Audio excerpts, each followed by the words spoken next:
আসসালামু আলাইকুম। আজকে দেখব যে কিভাবে আমরা বাটন ফোন অথবা আমাদের স্মার্টফোনে নেট বা বিকাশ অ্যাপস না থাকে তাহলে কিভাবে বিকাশ অ্যাকাউন্টের মূল ব্যালেন্স চেক করতে পারি। তবে মূল ভিডিওতে যাওয়ার আগে ছোট্ট একটু অনুরোধ, আপনারা যারা এখনও চ্যানেলটি সাবস্ক্রাইব করেননি প্লিজ চ্যানেলটি সাবস্ক্রাইব করে ভিডিওটি কন্টিনিউ করার অনুরোধ রইল। এছাড়াও বিকাশ রিলেটেড ভিডিও লিঙ্ক সহ অন্যান্য প্রয়োজনীয় ভিডিও লিঙ্ক এই ভিডিওর ডেসক্রিপশন বক্সে দেওয়া থাকবে, আপনি আপনার প্রয়োজনীয় ভিডিওটি সেখান থেকেও দেখে নিতে পারেন। তো চলুন শুরু করা যাক মূল ভিডিও। এর জন্য আমি আমার স্মার্টফোন থেকে ডায়াল প্যাডে চলে যাব।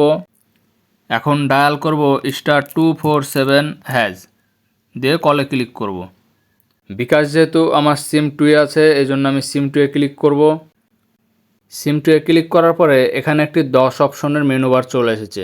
10 অপশনের মেনু বারের মধ্যে সব নিচের দিকে এই যে 9 নম্বর অপশনে লেখা আছে মাই বিকাশ। তো আমি এখানে এই যে 1 2 3 এখানে ক্লিক করব। করার পর আমি এখন এখানে লিখব 9 লিখে সেন্ডে ক্লিক করব। এরপরে এই যে এখানে আরও একটি ছোট 10 অপশনের মেনু বার চলে এসেছে। এর মধ্যে একবারে সর্বপ্রথম উপরে 1 নম্বরে লেখা আছে চেক ব্যালেন্স। তো আমি এখন এখানে 1 লিখব, লিখে আবারও সেন্ডে ক্লিক করব। এখন এখানে বলছে ইন্টার পিন নাম্বার, মানে আমার বিকাশ অ্যাকাউন্টের এখানে পিন বসাতে হবে। তো আমি এখানে আমার বিকাশ অ্যাকাউন্টের পিন নাম্বারটি বসিয়ে নিচ্ছি। এরপর সেন্ডে ক্লিক করব। সেন্ডে ক্লিক করার সাথে সাথে কিন্তু এখানে কারেন্ট ব্যালেন্স 5,252 টাকা 18 পয়সা অ্যাভেলেবল ব্যালেন্স।